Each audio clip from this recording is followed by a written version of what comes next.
श्रीराम समर्थ. परमपूज्य बेलसरे बाबा लिहितात, श्री समर्थ श्रेष्ठ व कनिष्ठ असे ज्ञानाचे दोन प्रकार मानतात. आत्मज्ञान हा श्रेष्ठ प्रकार, तर जगाचे ज्ञान हा कनिष्ठ प्रकार होय. खरे म्हणजे जगाचे ज्ञान त्यांच्या मते ज्ञानच नव्हे, पण आत्मज्ञानाची चांगली कल्पना येण्यास जगाच्या ज्ञानाची रूपरेषा सांगावी लागते. जगाच्या ज्ञानाचे 4 प्रकार आहेत. 1. इंद्रिय प्रत्यक्ष. माणूस आपल्या भोवतीचे जग इंद्रियांनी पाहतो. जगातील वस्तूंचे ज्ञान माणसाला थेट येऊन भिडते. ते साक्षात असल्याने निःशंक असते. 2.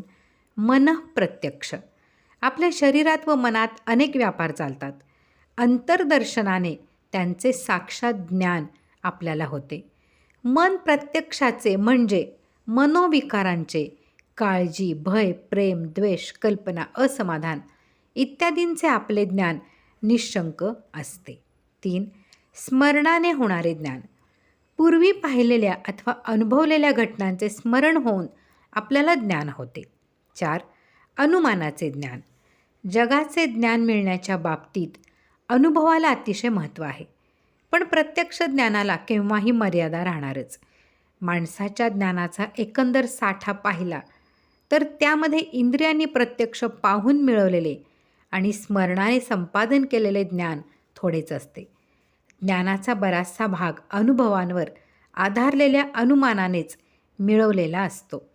व्यक्तिगत जीवनात आणि निरनिराळ्या शास्त्रांच्या क्षेत्रामध्ये अनुमान हेच प्रधान ज्ञानसाधन असते. आत्मज्ञानाचे 3 प्रकार आहेत. 1. शास्त्रप्रचिती.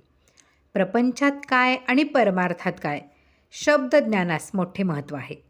ज्ञानाच्या एखाद्या शाखेतील पारंगत व्यक्तीकडून थेट अथवा परंपरेने अथवा ग्रंथाने होणाऱ्या ज्ञानास शब्दज्ञान म्हणतात. मानवी जीवनाला स्थल, काल व पदार्थ यांच्या मर्यादा आहेत. या मर्यादा सांभाळून व्यवस्थित जीवन जगण्यास प्रत्येक माणसाला दुसऱ्याच्या सांगण्यावर बरेच अवलंबून राहावे लागते. अध्यात्मामध्ये पूर्वीच्या आत्मज्ञानी पुरुषांनी आत्मानुभवाचे कमी जास्त विस्ताराने वर्णन करून ठेवले आहे. त्यांच्या ग्रंथांचा सांगोपांग अभ्यास म्हणजे आत्मज्ञानाचे खात्रीचे शब्दज्ञान होय. 2. गुरुप्रचिती. ग्रंथांच्या अभ्यासाने होणाऱ्या शब्दज्ञानापेक्षा सद्गुरूचा प्रत्यक्ष सहवास अधिक मोलाचा असतो. त्याच्या सहवासात राहिल्यावर जीवनमुक्ताची जिवंत वाणी सतत कानावर पडते. ग्रंथातील अर्थ आकलन होण्यास आपल्याला बुद्धीने संतांच्या भूमिकेवर जावे लागते. सद्गुरूशी होणाऱ्या संभाषणात तो आपल्या बौद्धिक पातळीवर येऊन आपल्याला ज्ञान देतो. सद्गुरूकडून थेट होणारे शब्दज्ञान अध्यात्मावर काही निराळाच प्रकाश टाकते, पण अशा महापुरुषाचा सहवास घडणे दुर्मिळ असते.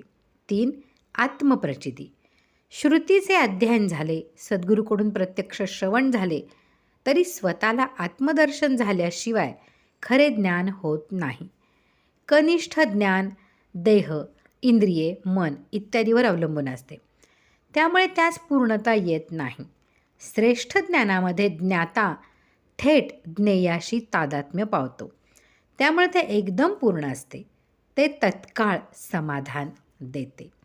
श्रीमद दासबोध प्रवचन पारिजात, दशक 5, समास 5, बहुधा ज्ञान निरूपण. परमपूज्य बेलसरे बाबा. श्रीराम जय राम, जय जय राम, जय जय रघुवीर समर्थ.